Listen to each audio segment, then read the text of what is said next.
Parte 13 do livro Jesus, Nosso Amor Eucarístico. Jesus, eu te adoro. Quando amamos de verdade, quando se ama tanto, então também se adora. Pois um grande amor e a adoração, ainda que sejam coisas distintas, formam um todo. Tornam-se um amor adorante e uma adoração amorosa. Jesus no sacrário é adorado somente por quem o ama de verdade e é amado de um modo eminente por quem o adora. Os santos, artistas do amor, foram adoradores fiéis e ardentes de Jesus Eucarístico. Até mesmo a adoração eucarística sempre foi considerada a imagem mais real da adoração eterna, que constituirá todo o nosso céu.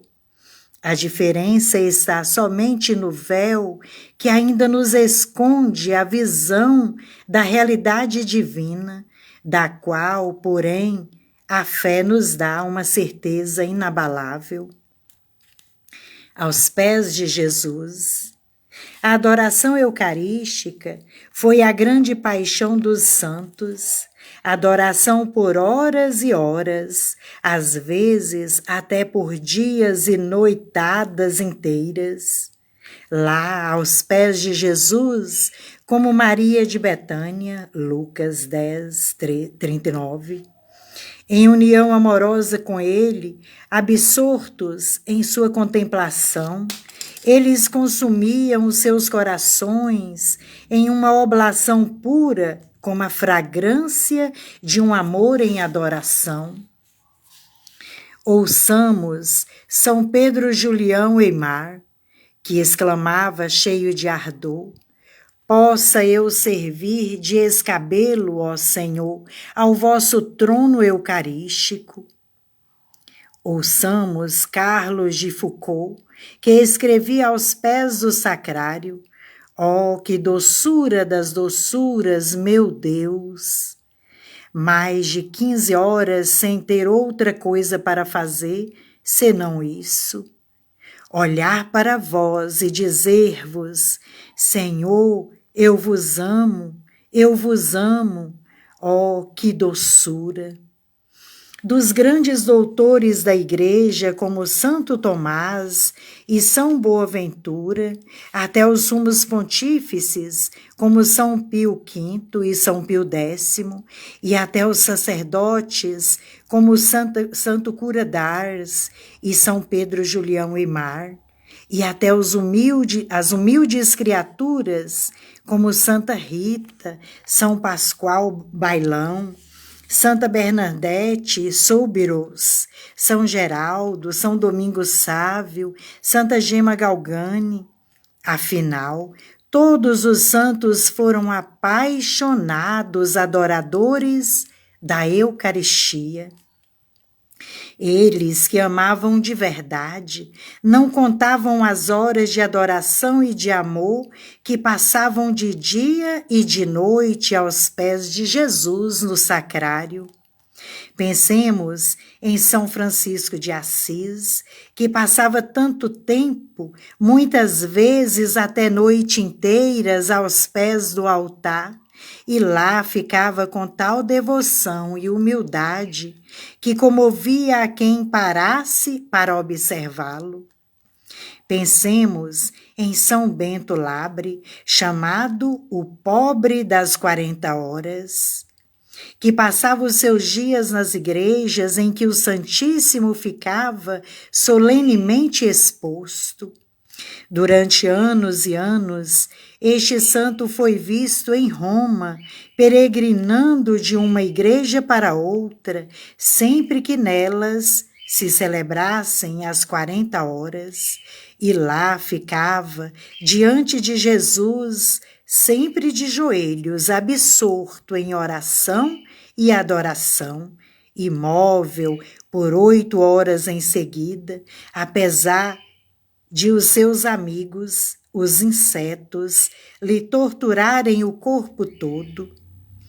quando quiseram fazer um quadro de São Luís Gonzaga e se discutia em que atitude seria bom representá-lo, chegou-se à conclusão que se devia representar o santo em adoração diante do altar, porque a adoração eucarística foi a característica mais expressiva de sua santidade. Santa Margarida Maria Lacoque, de sua santidade,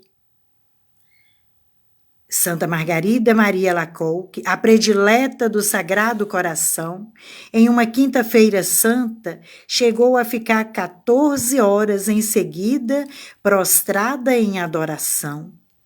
E Santa Francisca Xavier Cabrini, em uma festa do Sagrado Coração, ficou em adoração durante 12 horas contínuas, absorta e como que magnetizada por Jesus Eucarístico, a tal ponto que, quando uma irmã lhe perguntou se tinha gostado da decoração especial, feita com flores e brocados que ornavam o altar, respondeu: "Não fiz caso de nada, eu só vi uma flor, Jesus, e nenhuma outra."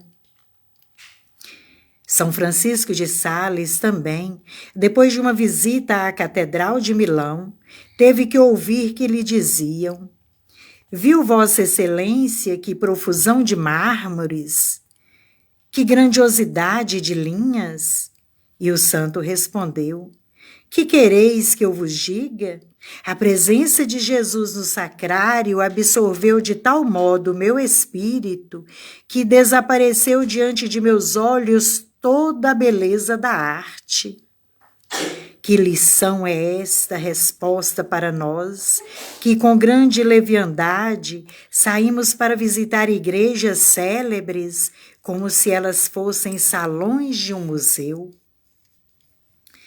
O maior recolhimento. A propósito da intensidade do recolhimento durante a adoração, ao beato Contardo Ferrini, professor da Universidade de Módena, sucedeu o seguinte fato. Tendo entrado em uma igreja para fazer uma visita a Jesus, ficou tão absorto em adoração, com o olhar fixo no sacrário, que não percebeu que alguém lhe estava roubando a capa, tirando-a de sobre os seus ombros. Nem um raio poderia distraí-la. Assim diziam de Santa Maria Madalena Postel, quando a viam tão recolhida e amorosa durante a adoração eucarística.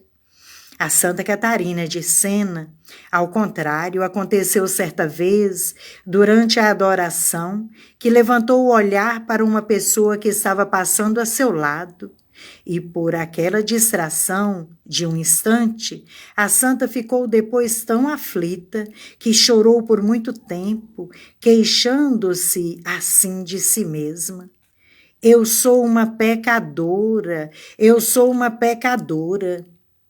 Diante disso, como não haveremos de envergonhar-nos de nosso comportamento? Mesmo diante de Jesus solenemente exposto, nós somos tão fáceis em ficarmos virando-nos para a direita e a esquerda e nos movemos e deixamos-nos distrair por coisinhas de nenhum valor e sem sentirmos, o que é horrível, nenhum desgosto pelas nossas faltas de atenção para com o Senhor. Ah, que grande foi a delicadeza de amor dos santos! Santa Teresa ensinava: devemos estar na presença de Jesus sacramentado como os santos no céu, diante da essência divina. E era assim que faziam os santos.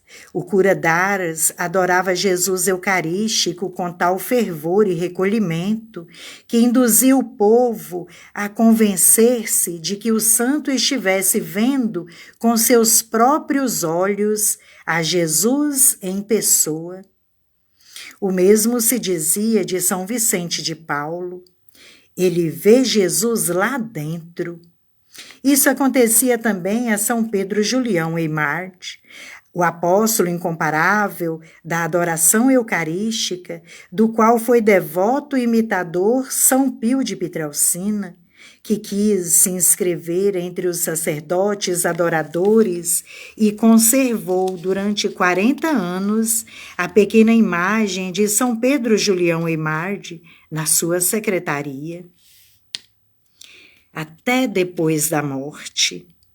Lembremo-nos ainda de que o Senhor parece ter recompensado de um modo singular alguns santos, fazendo que eles pudessem realizar, mesmo depois da morte, algum ato de adoração à Eucaristia. Assim aconteceu com Santa Catarina de Bolonha, que muitos dias depois da morte, diante do altar do Santíssimo Sacramento, levantou-se em oração de adoração. O cadáver de São Pascoal Bailão, durante a Santa Missa Ezequial, na hora da elevação da hóstia e do cálice, abriu 2 vezes os olhos em sinal de adoração à Eucaristia. O beato Mateus de Dirgente, quando seu corpo foi transportado até a igreja para a Santa Missa Ezequial, juntou as mãos em adoração à Eucaristia. O beato Boaventura de Pontesa, em Ravelo, enquanto seu corpo ia sendo transportado, ao passar diante do altar do Santíssimo, fez uma devota inclinação a Jesus no sacrário. É bem verdade que o amor é mais forte do que a morte. Cânticos 8:6. E quem come deste pão viverá para sempre. João 6:59. A Eucaristia é Jesus amor. A Eucaristia é Jesus vida.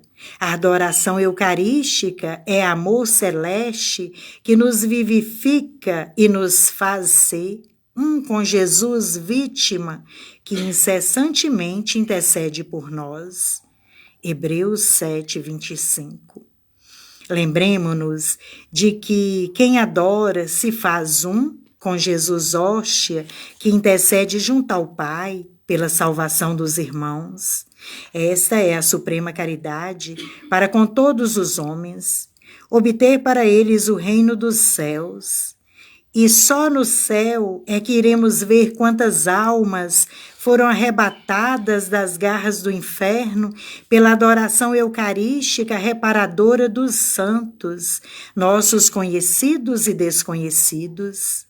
Não devemos esquecer-nos de que em Fátima o anjo em pessoa ensinou aos 3 pastorinhos a belíssima oração eucarística reparadora que também nós devemos aprender.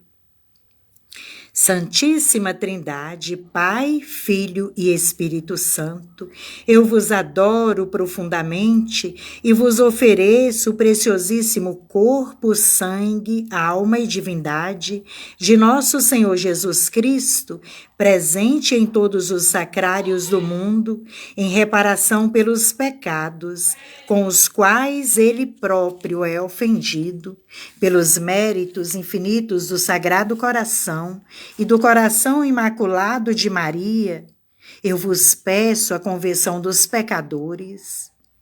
A adoração eucarística é o êxtase do amor divino e é a ação salvífica mais poderosa no apostolado pela salvação das almas.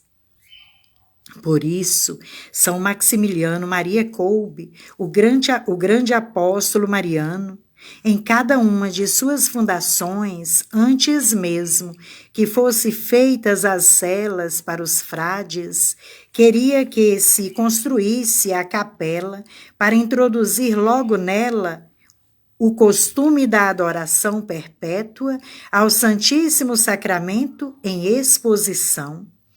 Também um dia, na Polônia, enquanto ele ia acompanhando um hóspede que estava em visita à cidade da Imaculada, ao chegar à grande capela da adoração, disse ao hóspede, mostrando-lhe com a mão o Santíssimo Sacramento: toda a nossa vida depende daqui a melhor parte. São Pio de Pietrelcina, o frade estigmatizado do Gargano, ao qual acorriam multidões de toda parte, depois de suas horas diárias de confessionário, passava quase todo o tempo do dia e da noite junto ao sacrário em adoração com Maria Santíssima, recitando centenas de rosários. Uma vez o bispo de Manfredônia, Dom Cesarano, escolheu o convento de São Pio para nele fazer 8 dias de exercícios espirituais. Todas as noites se levantava em horas diferentes para ir à capela, e todas as noites e em todas as horas sempre encontrava São Pio em adoração. Esse grande apóstolo do Gargano agia invisivelmente sobre toda a terra e algumas vezes até visivelmente em suas bilocações. Enquanto ali estava, prostrado aos pés de Jesus, com o terço entre as mãos, e ele mesmo dizia aos seus filhos espirituais: quando quiserdes achar-me, vinde perto do sacrário. São Tiago Alberione, outro grande apóstolo nosso contemporâneo, colocou expressamente como fundamento de toda a sua dinâmica obra, a Sociedade do Apostolado da Imprensa, a adoração eucarística, com a congregação das pias discípulas do Divino Mestre, as quais têm como missão única e específica adorar dia e noite a Jesus Eucarístico, solenemente exposto. E realmente, a adoração eucarística é a melhor parte de que nos fala Jesus ao censurar Marta, que se preocupava com muitas coisas secundárias, deixando de lado a única coisa necessária, escolhida por Maria, a adoração humilde e amorosa. Lucas 10, 41 seguintes. Com que empenho, pois, não devemos nós também amar a adoração eucarística? Se Jesus é a consistência de todas as coisas, Colossenses 1,17, ir a ele significa achar, adquirir, possuir a consistência de si mesmo e do universo inteiro. Só Jesus é tudo, o resto nada é, dizia Santa Teresinha, e então renunciar ao nada por causa de tudo, consumir-se a si mesmo pelo tudo, em vez de o fazer pelo nada, não deveria ser esta a nossa verdadeira riqueza e suprema sabedoria? Assim raciocinava São Pedro Julião Eymard quando dizia: uma boa hora de adoração diante do Santíssimo Sacramento produz maior bem do que todas as igrejas de mármore que possamos visitar e do que todos os túmulos que possamos venerar. Quem assim raciocinava também era São Pio de Pietrelcina quando escrevia: 1000 anos passados, em meio à glória dos homens, não compensam nenhuma só hora passada em doce colóquio com Jesus sacramentado. Como não deveríamos nós também, à maneira dos santos, ter inveja dos anjos que rodeiam sem cessar os sacrários? Glória ao Pai, ao Filho e ao Espírito Santo, como era no princípio, agora e sempre. Amém. Ó meu Jesus, perdoai-nos, livrai-nos do fogo do inferno, levai as almas todas para o céu e socorrei principalmente as que mais precisarem da vossa infinita misericórdia. Amém. Busque depois a parte 14. Tenhamos todos a paz de Jesus e o amor da Puríssima Virgem Maria.